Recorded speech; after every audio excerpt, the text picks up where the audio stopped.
Here we are at Hills Creek State Park. It has a lake. Look at the lake. It's so vast and beautiful.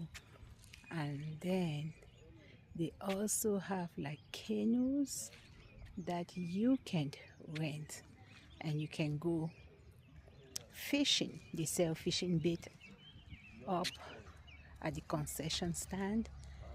And then they also have this part which is like a beach that you can swim, but it says you can swim at your own risk, but swimming is permitted.